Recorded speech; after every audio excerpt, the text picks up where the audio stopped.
Este é um dos insetos mais importantes para a manutenção da vida na Terra. São mais de 20 mil espécies de abelhas no mundo. As primeiras surgiram há 120 milhões de anos, no período Cretáceo, quando ainda existia dinossauro. Elas viviam na região onde atualmente ficam a América do Sul e a África, antes conectadas ao supercontinente Gondwana. Esses dados curiosos foram revelados no estudo publicado na revista científica Current Biology, coordenado pelo professor Eduardo Almeida, da Universidade Estadual de São Paulo. As abelhas polinizam cerca de 85% das plantas com flores presentes nas matas. Além de produzirem o doce mel, elas polinizam 1/3 dos alimentos consumidos no mundo. Apesar da sua grande importância, as abelhas estão desaparecendo do planeta, vítimas da destruição de florestas e do uso indiscriminado de agrotóxicos. Conhecer e conservar a diversidade de abelhas significa garantir a conservação da biodiversidade mundial e a produção de alimentos para a nossa própria sobrevivência.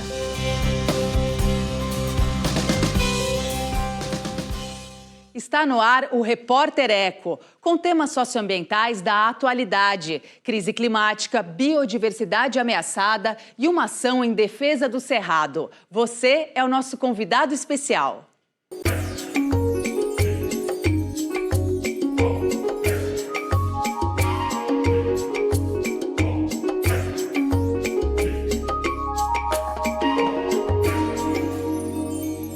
Veja as principais reportagens do programa de hoje. O mundo em transformação. Especialistas indicam as medidas urgentes para as pessoas se adaptarem às mudanças do clima. O aquecimento do planeta e a perda de ambiente natural colocam em risco a sobrevivência dos anfíbios. E projeto do artista plástico Daniel Cabaleiro recria a paisagem da savana brasileira dentro da cidade de São Paulo.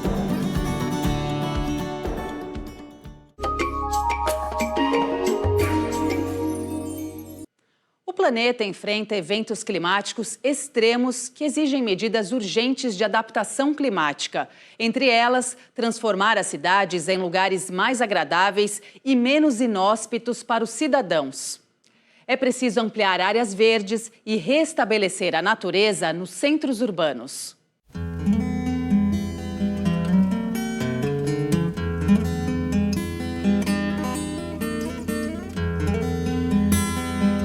Não há como negar, as mudanças climáticas já podem ser sentidas em todo o mundo. No Brasil, o sul sofre com as tempestades e ciclones. Em diversas regiões do país, ondas de calor. No estado do Amazonas, as altas temperaturas da água dos rios provocaram a morte de mais de 100 botos. Outras cidades no norte enfrentam seca severa, que atinge milhares de pessoas. No sudeste e centro-oeste, São Paulo e Cuiabá têm o inverno mais quente dos últimos 63 anos. A análise dos extremos climáticos é do geógrafo e pesquisador da Associação Ialeta da Bahia. Nós estamos num país onde nós temos no Sudeste, capitais como São Paulo, Rio de Janeiro, Belo Horizonte, que concentra essa densidade populacional e as suas desigualdades internas, que é acesso à infraestrutura urbana, como um sistema de saneamento. A gente consegue falar de prevenção para a chuva, mas a gente não consegue falar da prevenção do calor como uma política pública coletiva. Um estudo da Universidade Federal do Rio de Janeiro revela que mais de 38 milhões de brasileiros sofrem com o estresse térmico, quando o corpo humano não consegue se manter com 36,5 graus, considerada a temperatura ideal por causa do excesso de calor. O resultado é o impacto na saúde, como explica Paulo Saldiva, médico patologista da Faculdade de Medicina da USP. A vulnerabilidade nossa é que vai determinar a nossa resposta ao mesmo agente, que no caso é a temperatura. Então, para alguns, essas mudanças de temperatura mantidas estão além da capacidade genética dele econômica e das doenças que ele adquiriu. Quais são as doenças que vão ascender nesse período? Aumento da demanda de casos de infarto agudo do miocárdio.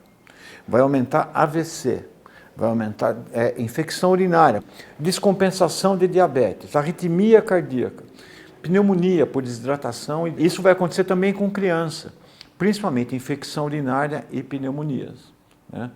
Então, nós temos alguns desfechos obstétricos, parto prematuro.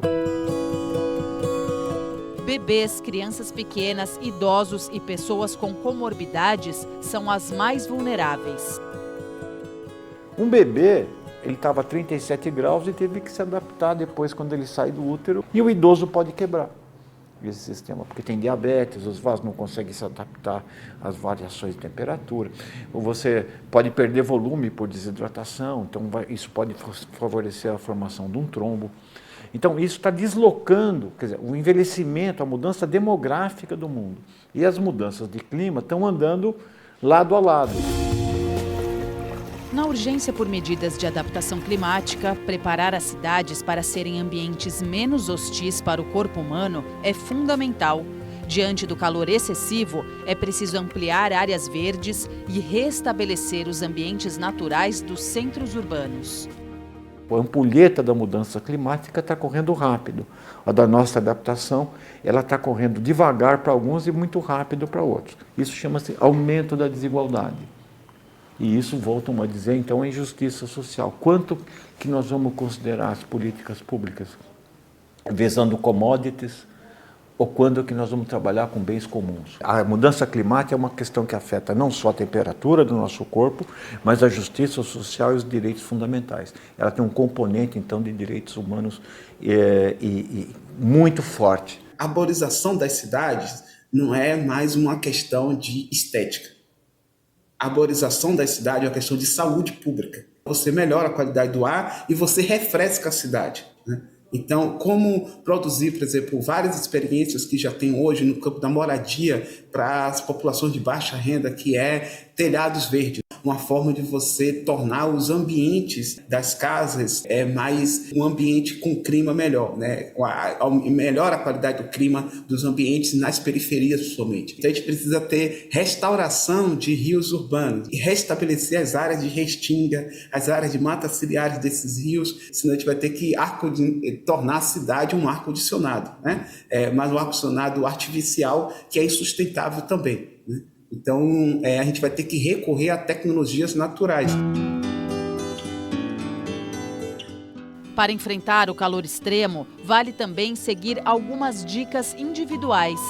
Beber muita água e prestar atenção na hidratação de crianças e idosos. Evitar a exposição direta ao sol, sobretudo por períodos longos. Ventilar a casa. Procurar acompanhamento médico em caso de doenças crônicas como hipertensão, diabetes e asma. E só levar o cachorro para passear nos horários mais frescos.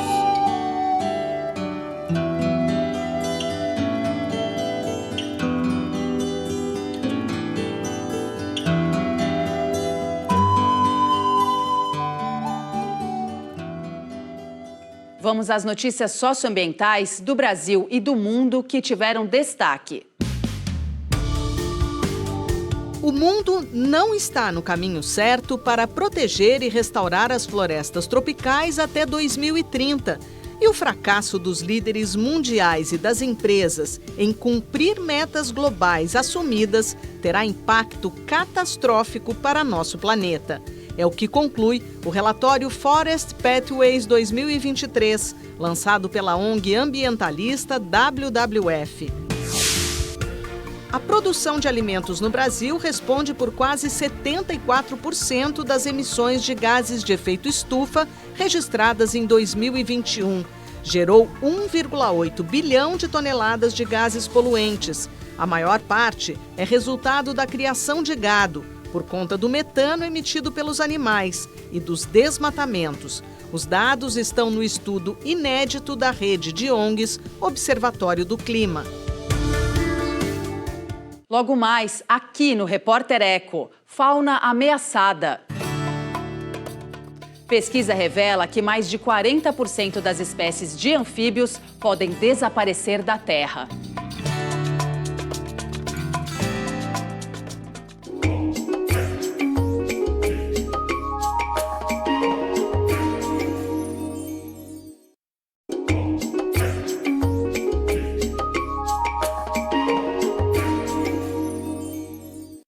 Cerca de 40% de todas as espécies de anfíbios do mundo estão ameaçadas de extinção. É o que mostra estudo internacional publicado na revista científica Nature.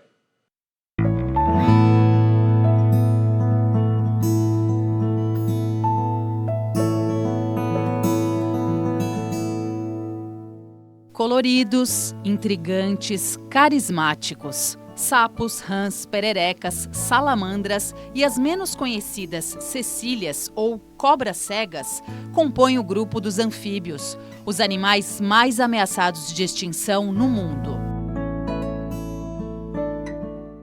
Estudo feito por pesquisadores de vários países, coordenado pela UCN, sigla em inglês para União Internacional para a Conservação da Natureza, e publicada na revista científica Nature, revela que mais de 40% das 8.000 espécies de anfíbios avaliadas correm risco de extinção em diferentes níveis em todo o planeta por pressões humanas. Essa é a segunda revisão global sobre o estado de conservação de anfíbios. A primeira foi realizada em 2004. Os dados foram atualizados até o ano de 2022, com mais de 2.200 espécies incluídas, como explica o professor da Unicamp, Luiz Felipe Toledo, que é um dos autores da pesquisa.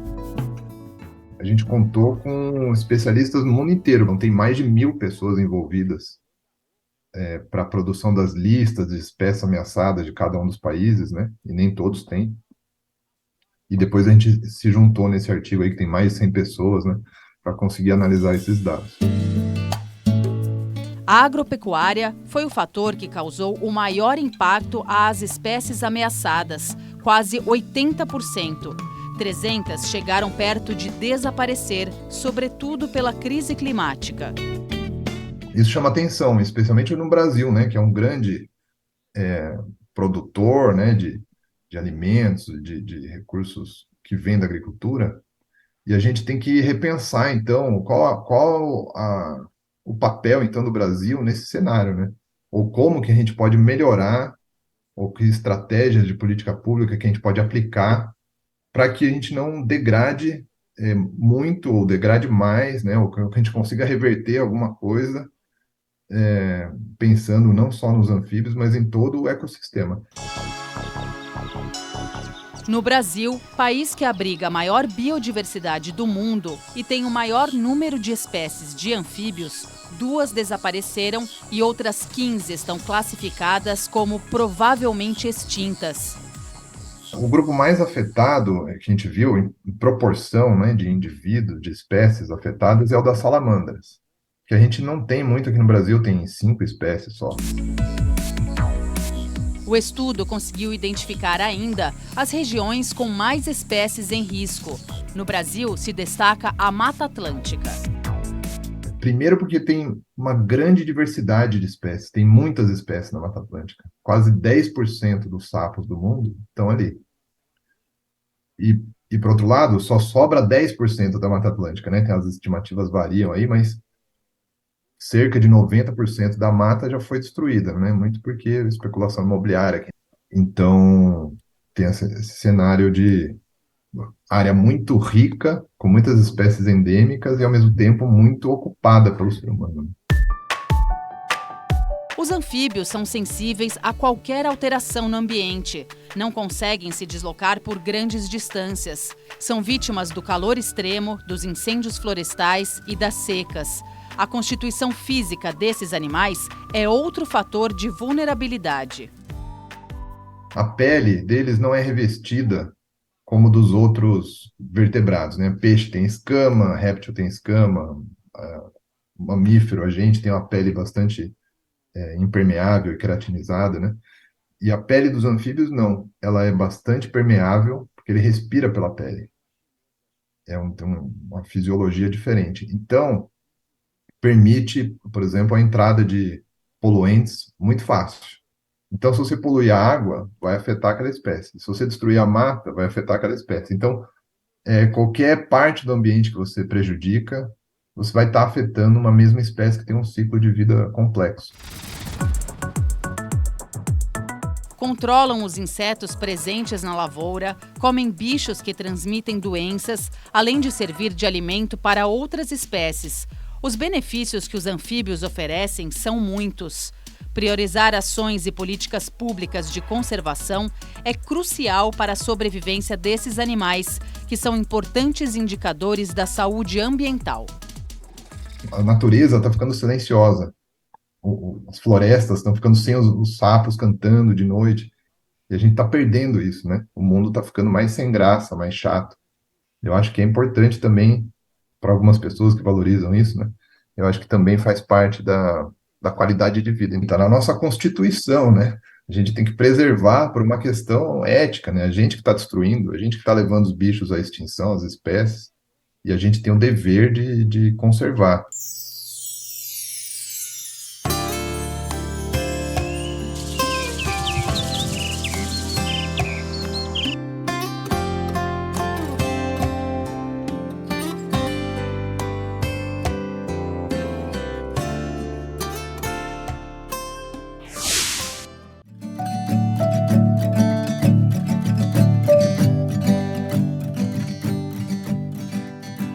Eu sou Roberta Carvalho, artista visual e diretora artística. Sou uma artista amazônida.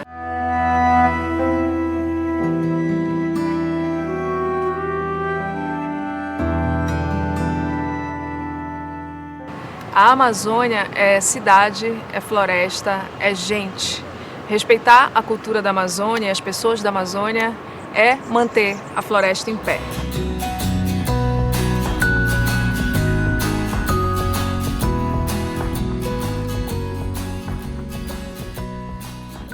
A seguir, aqui no Repórter Eco, um projeto em defesa do Cerrado. O artista plástico Daniel Cabaleiro recria paisagens do segundo maior bioma da América do Sul, que praticamente desapareceu da cidade de São Paulo.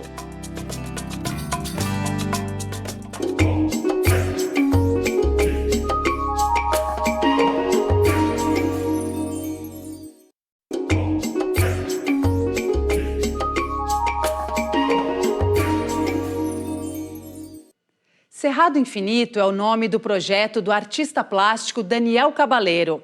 Ele recria paisagens do bioma que eram encontradas dentro da cidade de São Paulo. O resgate de plantas em áreas degradadas é parte da iniciativa em defesa da savana brasileira, rica em biodiversidade e muito ameaçada.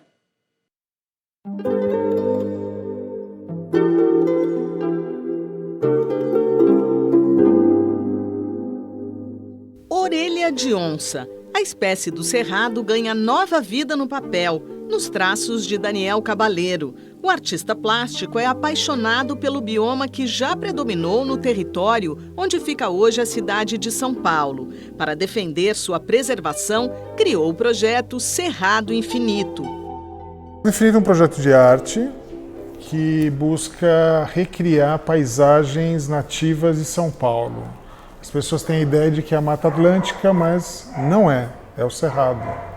O São Paulo começa nos campos de Piratininga, são pradarias de capins e arbustos e algumas árvores retorcidas, e essa paisagem dominou grande parte da cidade de São Paulo e foi extinta pela urbanização.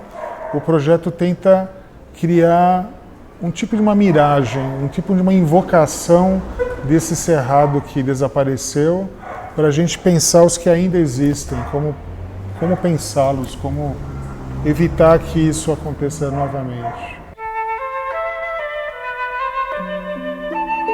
No Guia de Campo dos Campos de Piratininga, ou O que sobrou do Cerrado paulistano, ou Como fazer seu próprio Cerrado infinito, a beleza dos desenhos dele evidencia o quanto a savana brasileira, que ao longo da história foi desprezada em parte por não ser tão exuberante quanto uma floresta tropical, é rica em biodiversidade.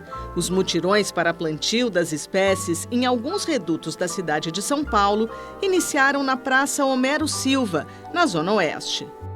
Muita gente fala que o Cerrado é o primo pobre da Amazônia, ou coisas desse tipo, mas o Cerrado, na verdade, ele é estonteantemente lindo. Ele é a savana mais biodiversa de vegetação do planeta Terra. As árvores tortas, elas têm um movimento, né? Têm um ritmo. Então, para quem for visitar o Cerrado, precisa só ter um pouco mais de calma para entender os detalhes, né? O Cerrado ele vai se revelando aos poucos nos detalhes. E a gente era numa cidade que é a cidade da velocidade, de trocar tudo, de mudar tudo. Primeiro, a industrialização. Depois, a ocupação veloz do solo, com prédios crescendo e se espalhando numa velocidade impressionante. Assim, o Cerrado foi desaparecendo, não só aqui da capital paulista, como em todo o estado de São Paulo.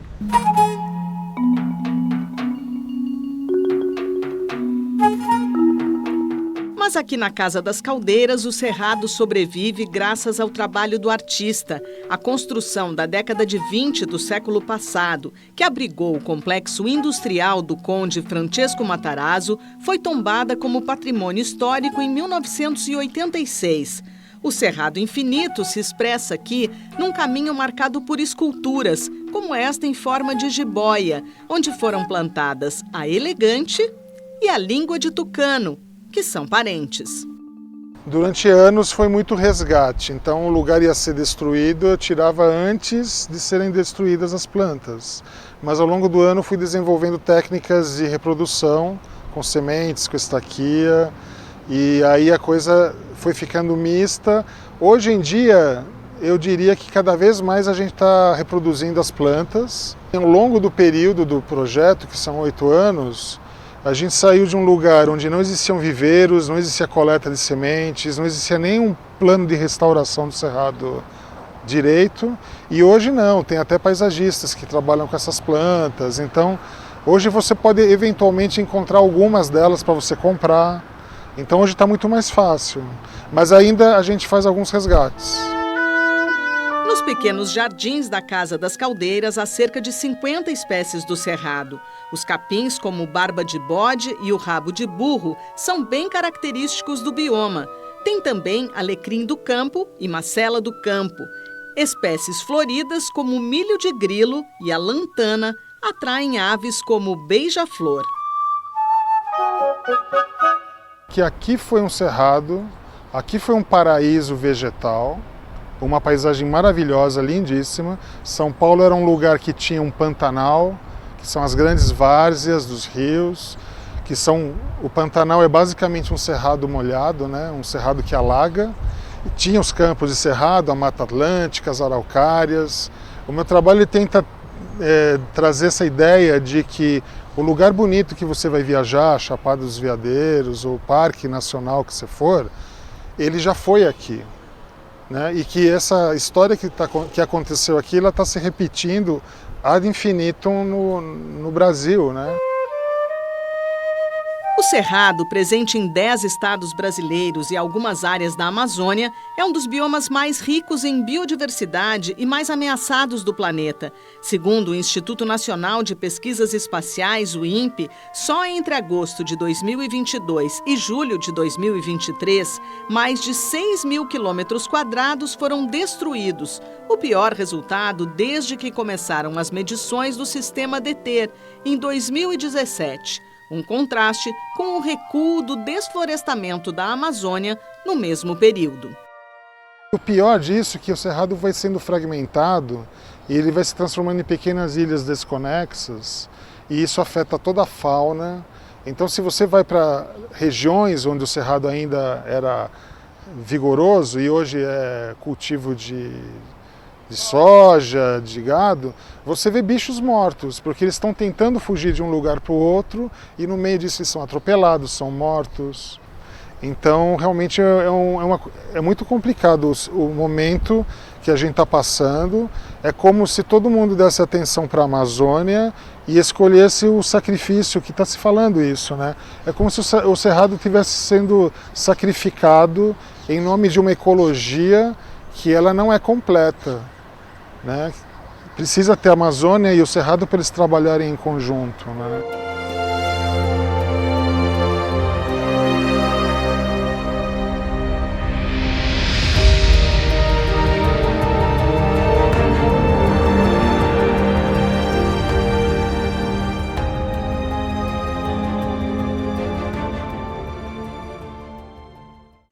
E por hoje é só. A gente se encontra no próximo Repórter Eco com mais projetos, ações e pesquisas em busca de um mundo de harmonia e paz para todos. Até lá!